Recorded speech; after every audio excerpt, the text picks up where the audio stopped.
intitulada Introdução à Leitura de Spinoza, defendida, entregue, depositada em 1970, no Departamento de Filosofia da USP, e defendida em início de 1971. As balizas temporais aqui são bastante importantes, né? Porque essa tese, tal como ela foi defendida, ela começa a ganhar forma em 1960, na virada de 1968 para 1969, muito exatamente nos primeiros dias de dezembro de 68, quando é promulgado o ato institucional número 5. E o interessante nessa tese, né, que é o que me interessa, o que eu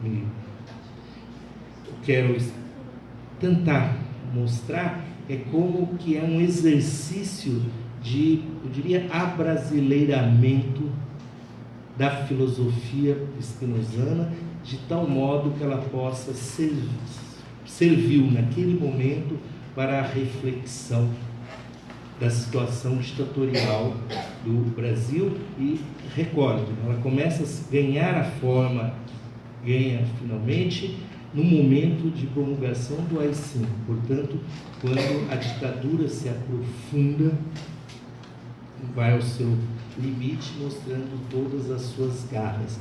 Eu vou saltar bastante do texto, porque ele foi concebido por um leitor estrangeiro, então eu não preciso entrar em tantos detalhes, eu acho que falando, pelo menos na maneira, para brasileiros, né? Eu só recordo algumas balizas importantes para nós termos noção de como essa interpretação funciona. Primeiro, basicamente 2 depoimentos da Marilena que eu preciso recordar. Primeiro, que ela fala de como se dá a sua leitura de Spinoza naquele momento. Então, eu cito: sob o AI-5, as lutas revolucionárias estavam vencidas e a ditadura e o terror de Estado passavam a sua fase mais aguda e sombria. Vivíamos no medo permanente, nunca sabendo se estaríamos vivos no dia seguinte, se nossos amigos estudantes teriam desaparecido, sido presos, torturados, mortos ou exilados. Nossos professores haviam sido caçados e éramos vigiados e censurados dentro e fora da universidade. Só uma parte vale lembrar que justamente esse momento, em outubro de 68, poucos dias antes do AI-5, quando o exército e a polícia política, né, invadem e queimam com fogo no prédio da Faculdade de Filosofia da USP, que ficava no centro da cidade. Depois o ano letivo foi cancelado e depois ela vai para a cidade universitária, que na época era a periferia da periferia de São Paulo. Prossigo. Precisávamos praticar a filosofia como crítica do instituído, mas fazê-lo tomando como símbolo a divisa do Spinoza, cautela. Foi sob o signo da crítica da ditadura, do autoritarismo e da ideologia da segurança nacional que, durante os anos 70, escrevi meu doutorado e minha livre-docência. A livre-docência é de 77, sobre Spinoza, encontrando em sua obra um pensamento que interroga o seu contrário, que vai até o fundo, mais profundo da origem do medo e de seus efeitos. A superstição, a tirania, a servidão, cujas condições exigem o trabalho da interrogação, que se abre para a verdade e para a liberdade, e que nasce do desejo de verdade e de liberdade. Como que ela inicia o seu trabalho, né, em torno de Spinoza? A Marilena defende em 66 um mestrado sobre Merleau-Ponty, intitulado Merleau-Ponty e a Crítica do Humanismo, e bastante interessada em Merleau-Ponty e em Hegel, decide preparar um trabalho em torno das noções de contingência e negação negativa. Mas, orientada a trabalhar um clássico, ela vai trabalhar essas noções em Spinoza, ou antes, a crítica de Spinoza ao negativo e ao conceito de contingência. Ela vai, então, para a França estudar com Victor Goldschmidt, né, em 67, e lá deveria permanecer por 4 e 5 anos. Ao final de 68, ela decide retornar ao Brasil por conta da situação da universidade, né? O Departamento de Filosofia estava sob ameaça de intervenção. Ela retorna em janeiro de 1969. Ela vai nos contar que, uma vez aqui, vivendo esse medo, essa situação tenebrosa instalada com o AI-5, ela muda os rumos do seu trabalho. E aí vem a segunda situação, o segundo relato que eu peço para ler para vocês. Uma vez aqui, nas circunstâncias terríveis em que a esquerda se encontrava, achei que eu tinha obrigação política e moral de fazer um trabalho que tivesse algum sentido para quem vive no Brasil. Continuei a preparar o doutorado, mas abandonei o tema da negação e da contingência e passei a estudar os textos políticos de Spinoza, e neles a superstição e a violência, trabalhando uma obra de Spinoza que na época ninguém trabalhava, o Tratado Teológico Político. Nos anos 70 nós tínhamos não apenas que garantir a existência da faculdade, como ainda viver sob o terror de Estado e a esperança reduzida de que os grupos revolucionários clandestinos, os que partem para a luta armada, né, pudessem, pelo menos, sobreviver fisicamente, uma vez que sua sobrevida política tinha os dias contados. É marcante essa virada de temática, porque ela faz jus a essa preocupação.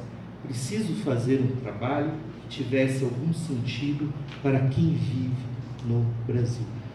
Como que esse trabalho de história da filosofia, que segue inteiramente o figurino tese, não pensemos que o trabalho da Marilena, a tese de doutorado da Marilena, seja um texto crítico, metafórico, que queira dizer algo, dizendo por vias tortas. Não, é uma tese de doutorado, um trabalho de história da filosofia. Qual o sentido que isso pode ter para alguém que vive no Brasil? É essa a questão que eu gostaria de falar. Qual o sentido naquele momento para que um estudo de história da filosofia dedicado à filosofia de Spinoza pudesse servir quanto possível para fortificar o ânimo e renovar as possibilidades de compreensão e, posteriormente, de ação sobre a realidade social do país, sobre o AI-5. O trabalho de Marilena, muito resumidamente, dedica toda uma grande primeira parte a uma discussão sobre o método de leitura em história da filosofia, com um escopo muito preciso. Pôr-se a seguinte pergunta: como que nós podemos datar um filósofo?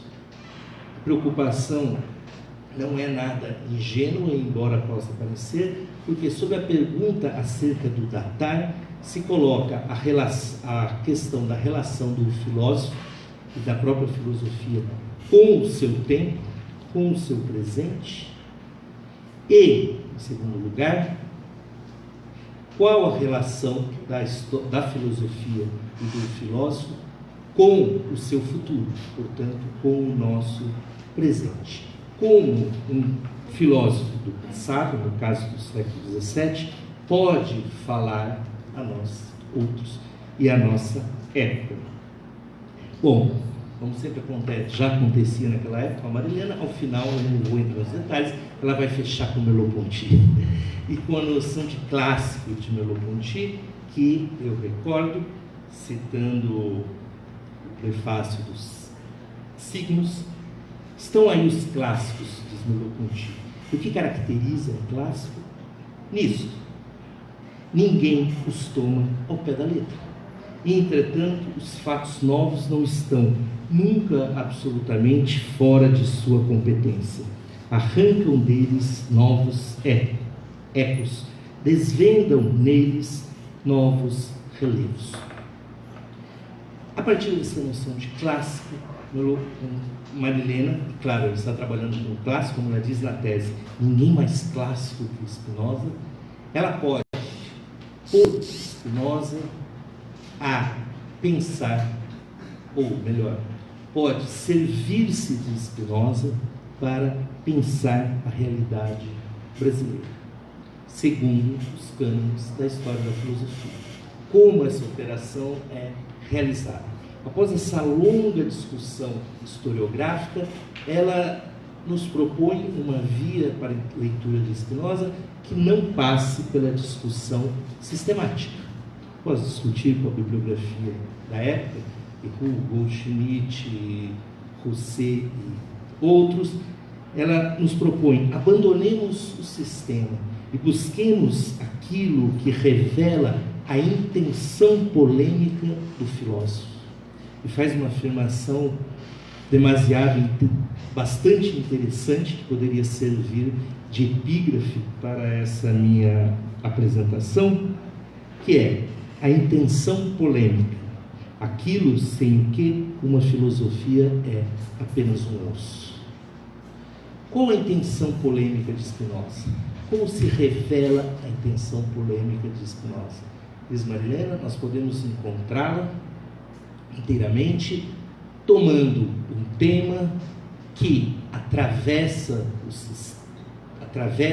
a filosofia de Spinoza e, de maneira ora presente, ora ausente, articula uma trama conceitual insuspeitada.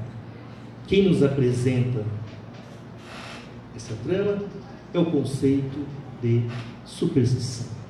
A superstição, então, numa segunda parte do trabalho, vai constituir o núcleo da leitura de Spinoza proposta por Marilena Chaui. Por que a superstição? É muito interessante acompanharmos na tese, podemos recolher em vários momentos os nexos que Marilena nos propõe para abordar a superstição. Não a superstição como um erro, como uma ignorância, como um problema epistemológico que cria uma barreira entre nós e o verdadeiro, mas a superstição como aquele fenômeno que estabelece um vínculo indissolúvel entre autoridade e violência, de tal forma que nós possamos pensar no sentido do que seja o autoritarismo. Eu cito algumas dessas passagens. A teoria da superstição é a teoria da violência, porque ela possui um caráter autoritário. Entre aspas, tudo isso. É preciso extirpar a superstição e o autoritarismo que engendra. E assim por diante. O problema não é, na política spinozana, de forma alguma, a autoridade. Muito menos a violência. A violência como autoridade são fatos normais, comuns na vida dos homens, na vida social. O problema é a exacerbação, e é exatamente o termo que ela usa, da violência e da autoridade. Aquilo que ela diz em Spinoza tem um nome muito preciso, tomado à tradição: a tirania. De tal forma que nós podemos encontrar a intenção polêmica de Marilena, naquele momento, lendo Spinoza, se compreendermos que estudar a superstição, naquele momento, sob aquelas condições terríveis, era buscar compreender também a ditadura militar. De tal forma que Spinoza pudesse servir contra a ditadura militar, na medida em que ele nos auxiliava a aquilo que o filósofo faz, compreender a própria ditadura nas suas condições de possibilidade. Quem vive sob a opressão e o medo, recordo, as palavras delas são fortes, é o medo em estado puro, né, o imediato pós AI-5. Quem vive sob a opressão e o medo esforça-se tanto quanto pode em resistir e transformar essa condição. Como fazer? O problema abate-se sem trégua sobre o campo da esquerda brasileira a partir do AI-5 e o bloqueio do movimento de contestação que se intensificaram no correr de 68. A historiografia ainda hoje discute quanto o enrijecimento do regime influiu na passagem à clandestinidade de importante parcela da militância política e na precipitação da luta armada. Igualmente controverso é em que medida essa luta exprimia um desejo de resistência à ditadura, em que medida era expressão de um projeto revolucionário socialista inspirado, naquele momento, principalmente no exemplo chinês, ou ainda no cubano, no momento do auge da teoria foquista, como se dizia. O fato é que o AI-5 tolhe do horizonte os meios termos. As alternativas postas, alguém se perguntaria, são eficazes naquele momento? A opção era ou a eliminação ou a luta armada. Não havia meio termo, visto que a política estava completamente, o circuito político estava completamente fechado. Conseguem essas alternativas bem dimensionar o inimigo? As interrogações se multiplicam e Chaiwi busca arrostá-las em seu doutorado desde o interior mesmo da superstição, isto é, o autoritarismo e a violência de Estado, o sistema do medo, a própria ditadura. Resistir e transformar a situação dada constitui o horizonte último da determinação da superstição como sentido e trama conceitual do espinosismo, porque, além de dar a compreender o teor do autoritarismo, o tema permite uma reflexão sobre a história e o problema das permanências e das mudanças, o núcleo mesmo da historicidade. Nos diz uma passagem bem no final da tese.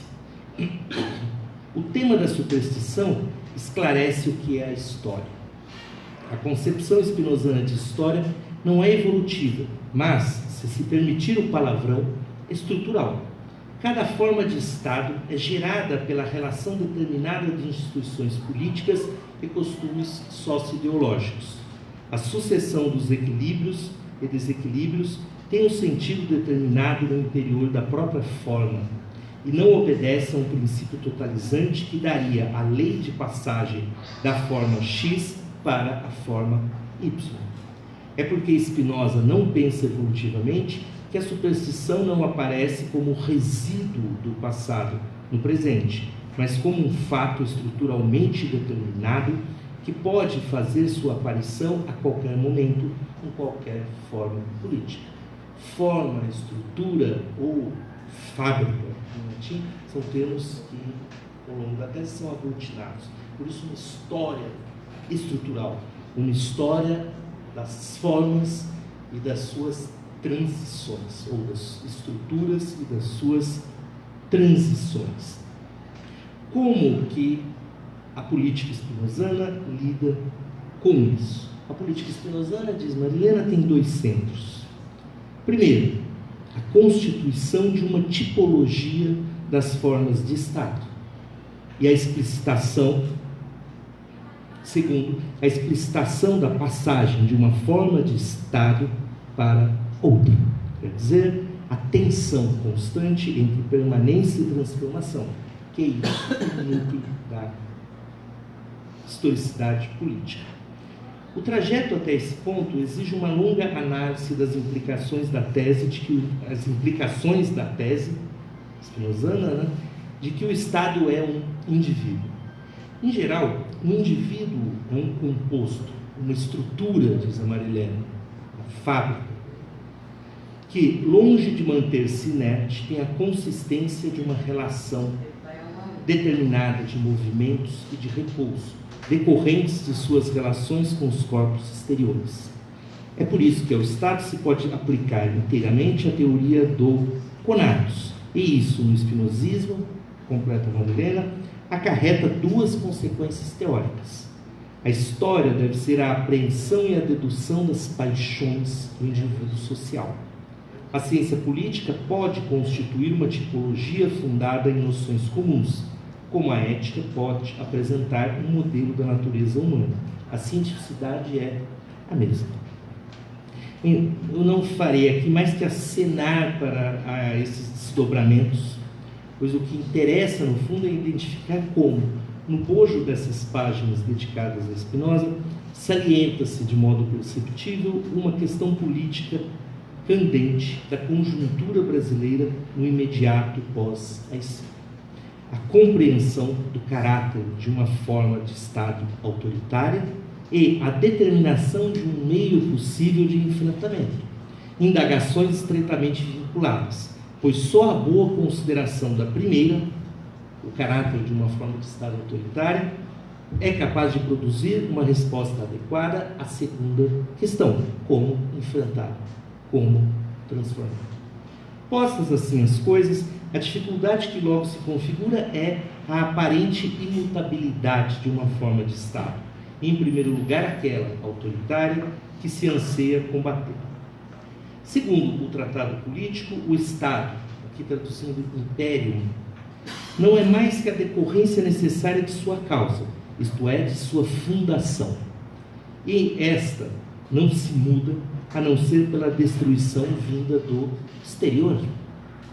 Eu cito Marilena: o Estado sendo o indivíduo, a lei do conatus deve regê-lo sem exceções.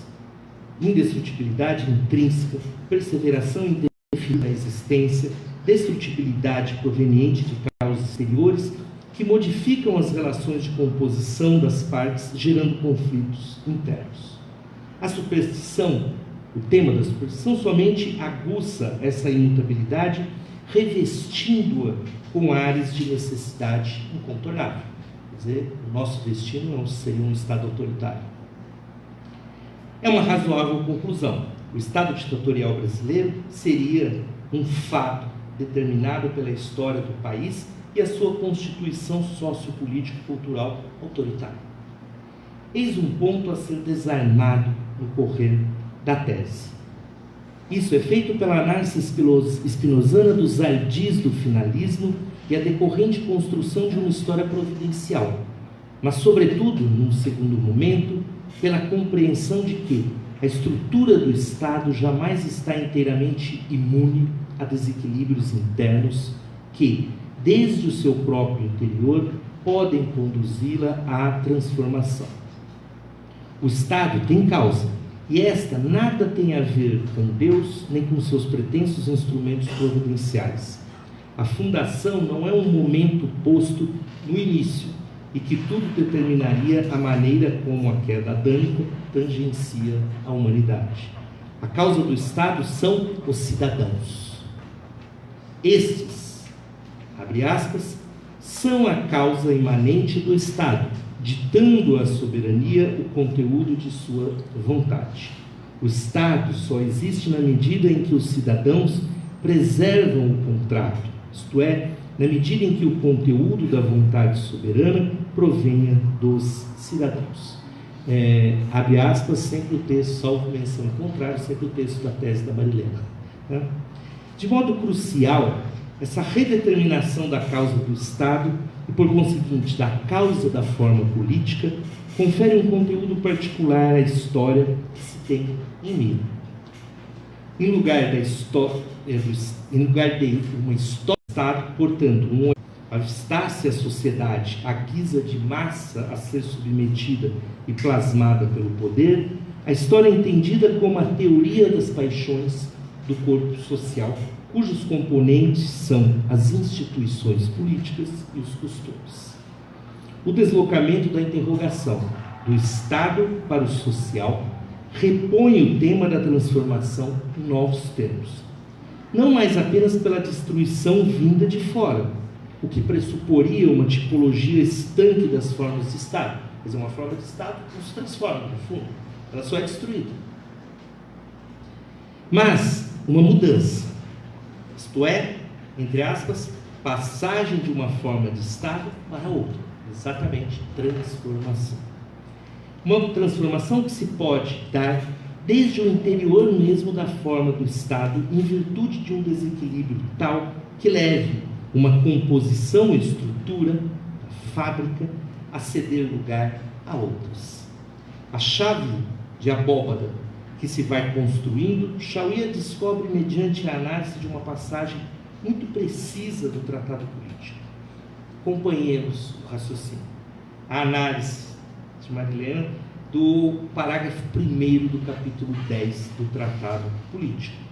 Ali é dito que uma primeira causa da destruição de uma forma de Estado é a absorção para parte de uma sociedade civil determinada, estou citando, de novos elementos, instituições ou costumes incompatíveis com seu funcionamento. A existência é um composto extensivo. Sua preservação supõe a conveniência entre suas partes. Não é qualquer coisa que pode justapor-se a qualquer outra coisa.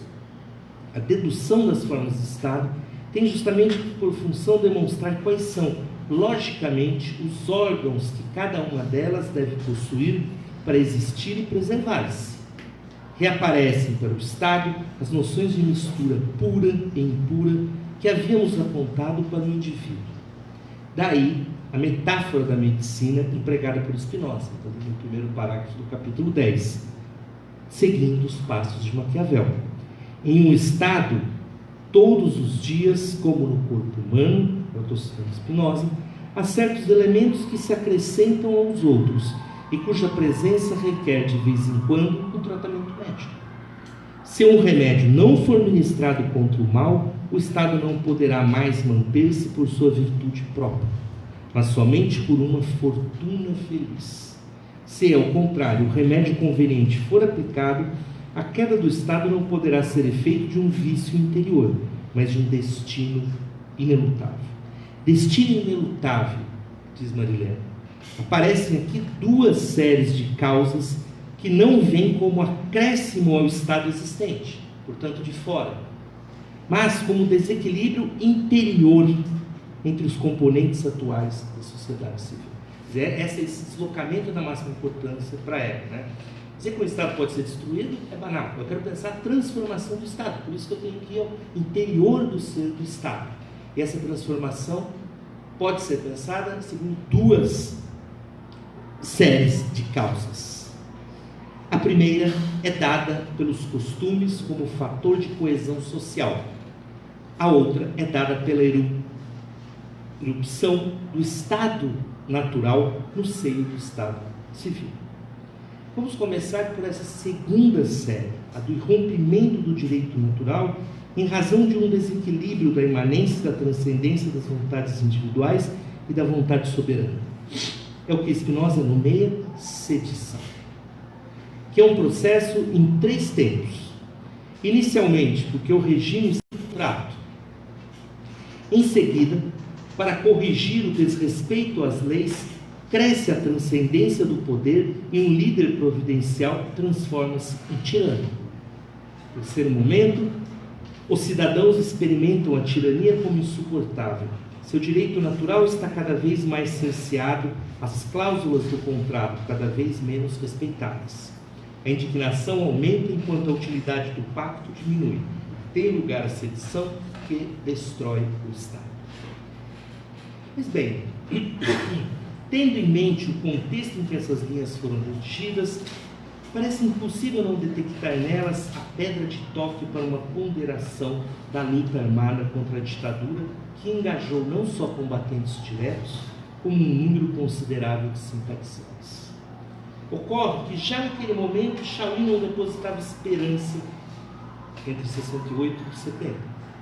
Esperança em semelhante via que, em seu entender, eu volto às palavras já citadas, tinha os dias contados. Embora o relato seja bem posterior e se pudesse acusá-lo de indevida retrospecção histórica, a tolher aos agentes do passado as indeterminações do presente deles, a tese de doutorado demonstra que a recusa da luta armada em 70 fundava-se numa crítica teórica calibrada especialmente pelo Tratado Político Spinozano. Tomemos um trecho do 4º capítulo dessa obra, invocado por extenso no trabalho de Marilena, trecho bastante conhecido. Se digo que eu tenho o direito de fazer desta mesa o que eu quiser, não julgo, certamente, que possa fazer a mesa comer ervas. Assim também, embora digamos que os homens dependem não de si próprios, mas da cidade, não queremos com isso dizer que os homens possam perder sua natureza humana e revestir uma outra. Bom, nessa passagem que eu não vou citar por inteiro, é bastante conhecida, o filósofo holandês franqueia o recurso à violência. Quer dizer, se a cidade inspira indignação aos cidadãos, os cidadãos podem responder com violência. Então, é franqueado o recurso à violência, porém, ao mesmo tempo, ele cobra moderação, ou antes, senso crítico. Assim como eu não posso, por ter direito sobre esta mesa, fazer com que ela coma ervas, a violência do rei, eu tenho o direito de responder com a violência, declarando guerra ao rei. Todavia, há uma cláusula que condiciona esse direito, que por remeter ao direito natural, põe-se em equivalência à potência. E Spinoza é taxativo. As condições precisam estar dadas. Não se faz nem o soberano nem os cidadãos o que se quer a qualquer momento, em quaisquer circunstâncias, desconsiderando a potência do oponente. Não encontramos em nenhum momento na tese de Marilena uma condenação pura e simples da violência. E realmente seria descabida, pois, como observado, a violência integra a vida social normal. O problema está em sua exacerbação. Do lado do soberano, isso desemboca no autoritarismo. Do lado de uma franja do social, a mesma exacerbação chama-se voluntarismo. Por isso, ao longo da análise da sedição por Marilena, reverberam tão fortes algumas afirmações. Aspas. A sedição só é legal na medida em que é necessária, isto é, quando a distribuição das forças está desequilibrada. Nessa circunstância, a revolta nasce pela própria natureza da situação. Não sendo assim, o que se tem é imoderação, desprezo pelas condições dadas e pelas correlações de potência motivados pela crença de que a vontade individual tudo pode. Ora, diz Marilena, Spinoza condena o individualismo voluntarista em política, porque a aplicação rigorosa da teoria do conatos no campo político ensina que o acúmulo de poder, em especial aquele suficiente para encarar o tirano, abre aspas, explica-se não pela vontade, mas pela lógica das paixões. Fecham as aspas. De fato,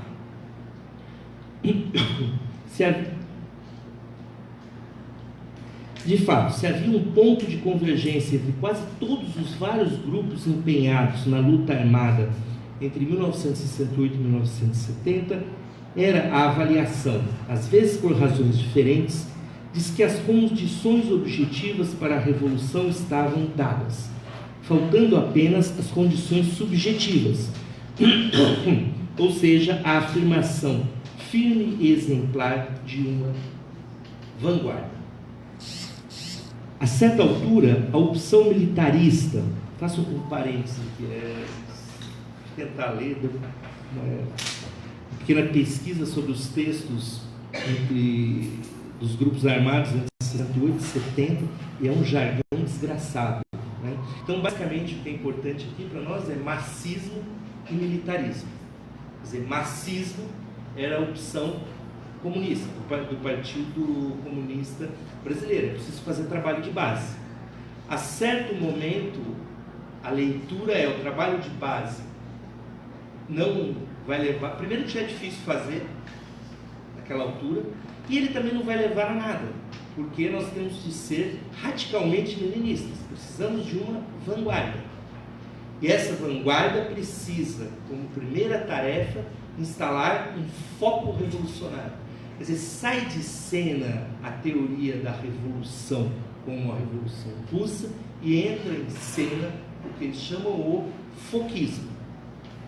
Seja aquele maoísta que começa no campo e vai aglutinando os apoios entre os camponeses, seja aquele castrista que se instala numa região montanhosa ou no Araguaia e vai se alastrando sobre as cidades.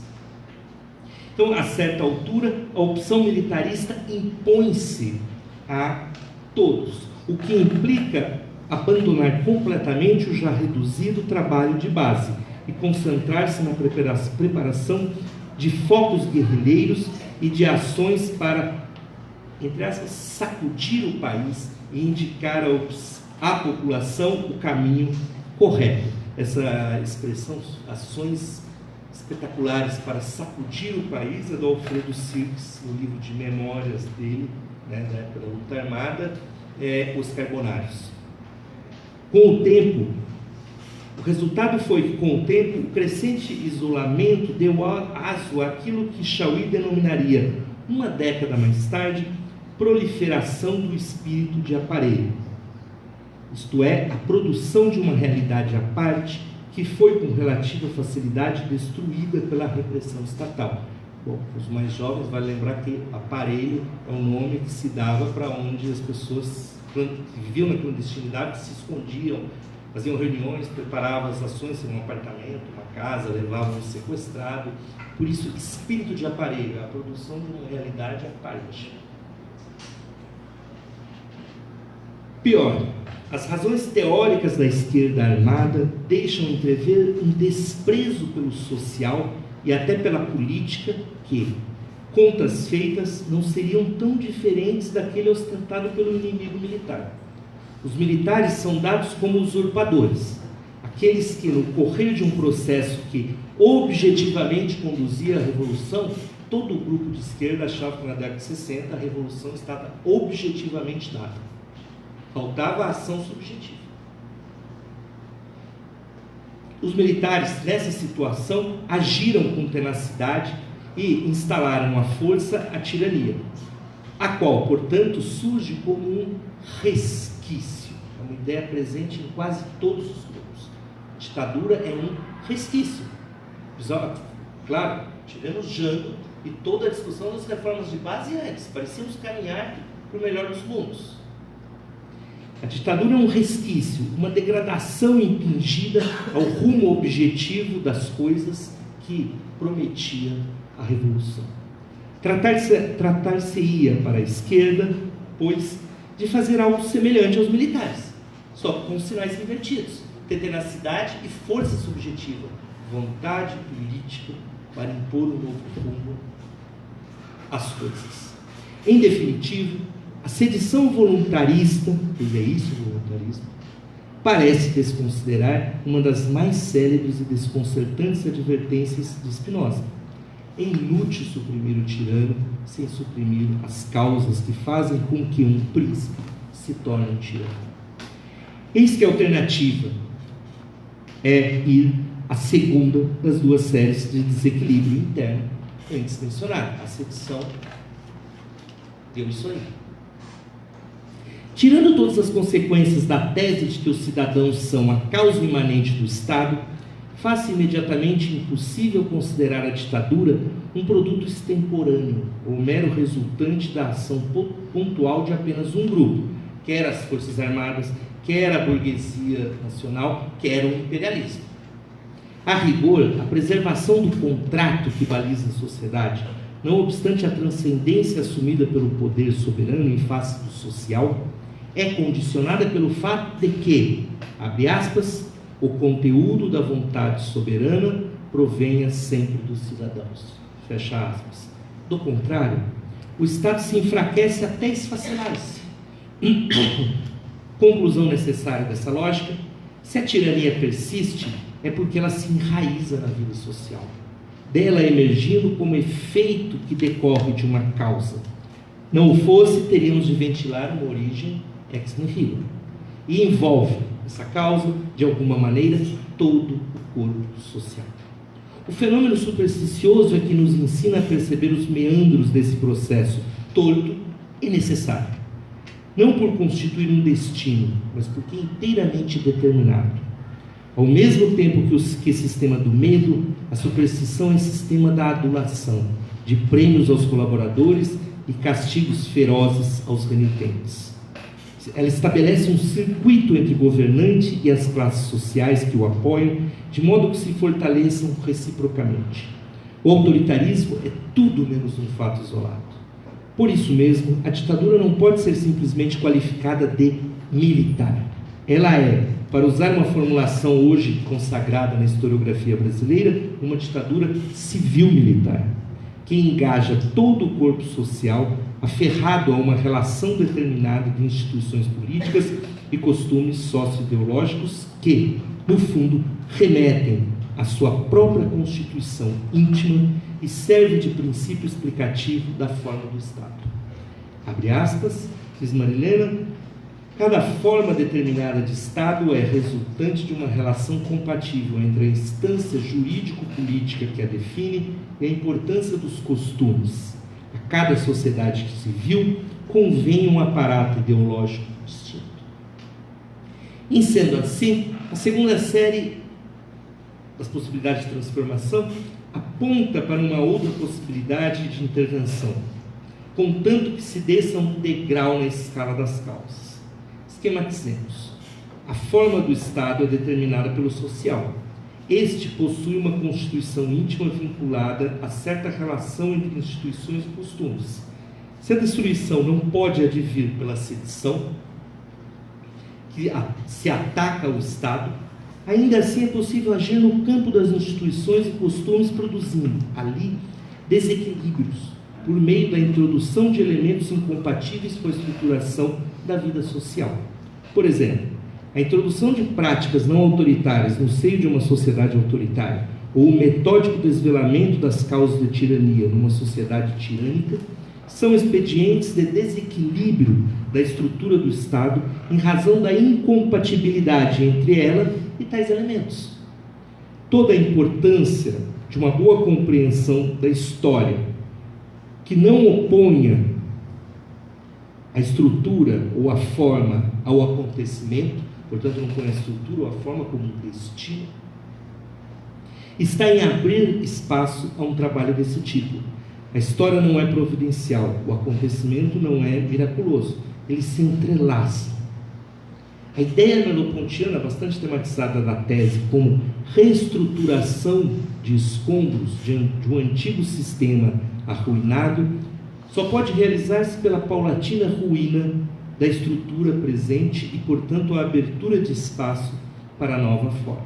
Essa ruína, todavia, longe de decorrer de um ato da vontade, deve provir do amildado trabalho de enfraquecimento da forma determinada do Estado a partir de desequilíbrios produzidos no, abre aspas, aparato ideológico distinto que determina a própria forma do Estado. Diversamente da via militarista, sediciosa, que produz o seu próprio real, afigura-se possível, então, a partir da reflexão do Tratado Político de Spinoza, sobre o Tratado Político de Spinoza, um trabalho crítico, que, a partir da realidade social, político-cultural dada, elabora um discurso que, desejoso de liberdade, interroga o seu contrário, ou seja, os fundamentos determinados dessa mesma realidade que impede a sua efetivação, o discurso que deseja liberdade. Se quisermos, é uma cautelosa via de enfrentamento que toma forma de trabalho de base sobre a estruturação autoritária da sociedade brasileira, precisamente aquela que, sem cessar, reproduz as determinações estruturais da própria ditadura, ou, em vocabulário spinozano, as condições determinadas para que um príncipe se torne um tirano. E aí eu interrompo quanto tempo? Bom, então eu continuo só. Aí já encaminhando para a conclusão. Né? A Marilena nunca publicou a sua tese. Às vezes perguntei para ela, por que você não publica? Ah, que lá não vale nada. Eu sempre me perguntei, mas por que não vale nada? Né? Qual o problema que tem ali? Eu tenho um palpite, há um problema. E o problema surge ao final da tese. Há algo ali que não fecha. Ao final da tese, ela está falando do problema do desequilíbrio entre imanência e transcendência, trata da disputa entre tirania e sedição mediada pela violência exacerbada dos dois lados, né? o problema do enfraquecimento do Estado e assim por diante. Como pensar isso? Como efetivar tudo isso? Está pensando, qual o agente disso tudo? Eu faço uma citação. A salvação da última página do texto. A salvação do conatos do Estado pelo aumento de sua potência de agir depende da intervenção de uma causa exterior, mais forte que as causas permanentes do desequilíbrio entre imanência e transcendência políticas. Essa causa exterior é a teoria, com T maiúsculo, a ciência política. Somente a ciência política, Spinoza, claro, né? Partindo do conhecimento da natureza e dos ditames da razão, pode apontar as formas equilibradas para a constituição do Estado e, portanto, formas não tirânicas. A alternativa trazida pela segunda série causal de desequilíbrio interno do poder soberano, que nós vimos, é um achado teórico e prático fundamental, pois permite à autora safar-se do voluntarismo e delimitar-se um novo campo de luta. Qual será a guia, no entanto, dessa espécie de trabalho de base do intelecto sobre o aparato ideológico da sociedade civil em questão? Só pode ser a teoria ou política, ela diz, ativadas por Spinoza, principalmente no tratado político, como acabamos de mencionar. Porém, aí está o problema. O agente teórico ou cientista político, por um lado, tem de ser um membro interior à própria cidade. Está em questão uma destruição desde o interior do corpo social, não é uma questão de destruição externa, vindo do exterior. Por outro lado, a teoria é exterior. O trecho que eu mencionei, a primeira linha diz, a teoria é causa exterior. É ela que vem restabelecer o equilíbrio. Exterior ao próprio corpo social autoritário que permite o desequilíbrio da relação de imanência e transcendência, produzindo a tirania. Ora, por qual milagre é possível conformar-se uma teoria que, desde o âmago de uma sociedade autoritária, dela se descole e possa indicar-lhe o bom caminho não autoritário? Como situar-se nesse posto de interior e exterior, pertencente e não pertencente ao corpo social? Daí ser duvidosa a eficácia da alternativa, a eficácia transformadora da alternativa. A ciência política pode, por exemplo, concluir teoricamente, ela é teoria, que a democracia é o melhor regime na medida em que mantém o saudável equilíbrio entre imanência e transcendência. Poderia, porém, praticamente, fazer frente à superstição e transformá-la? Essa teoria, que surge ao final da tese, parece concebida ainda em moldes bastante tradicionais, como capaz de contrapor-se à superstição e vencê-la, tal como se crê que o verdadeiro vence o falso e a luz dissolve as trevas. Em suma, a ciência política ou a teoria invocada ali configura-se como um ente à parte, e a maiúscula é bastante reveladora. Um ente dotado de poderes especiais, quiçá apta a, por meios outros que as armas, sacudir as massas, para usar o verbo do Sirx. Talvez forcemos um pouco a caracterização, mas a verdade é que essa entidade enigmática, que por caminhos mais tortos não deixa de ressentir-se de certo ranço vanguardista, uma espécie de leninismo, só que agora do intelecto, ou pior ainda, ela dá margem a uma espécie de abstruso voluntarismo do intelecto.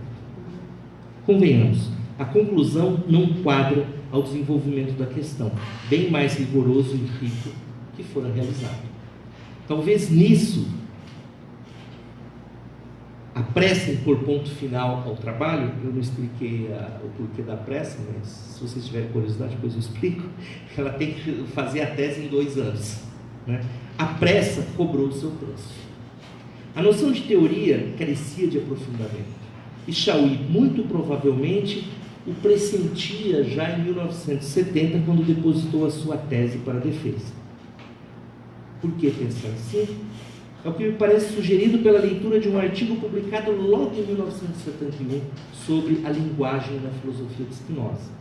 Ali, apesar de retomar muitas das análises do doutorado, inclusive as aqui apresentadas, a autora cala sobre essa teoria como tábua de salvação. Ou melhor, a teoria é silenciada porque o teor do enfrentamento spinosiano à superstição e, por extensão, à tirania é conduzido ao campo da linguagem e ganha outra consistência. O marco da inovação de Spinoza no combate à superstição, segundo o artigo, reside no estabelecimento de uma nova relação com a linguagem. Destarte, em lugar da tipologia do tratado político, ganha proeminência o método crítico do tratado teológico político, ao analisar como a linguagem se enraiza na história e se envolve com a violência. Já era esse, sem dúvida, um tema da tese, mas em 71 isso toma o lugar de proa. A violência religiosa, intervindo na e com a linguagem, o gesto filosófico pode ser eficaz.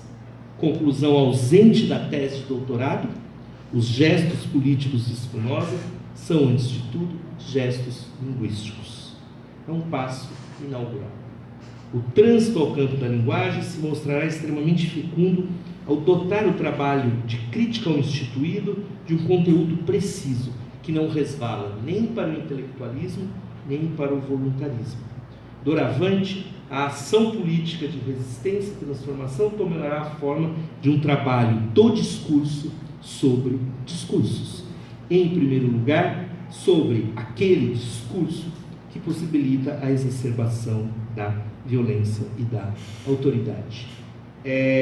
A teoria abandona o campo das verdades e assume o posto mais modesto, porém mais eficaz, de método crítico, esforço metódico de desvelamento das razões da tirania. Quais são as razões que possibilitam a tirania e fazem com que ela não seja um fato isolado em uma degradação de um processo progressivo?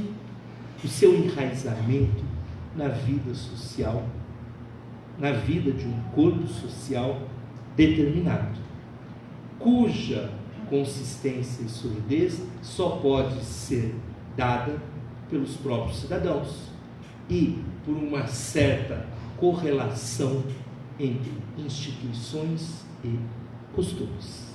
Ou ainda, para usar uma expressão que a Marilena usa no doutorado e que já mencionei, uma certa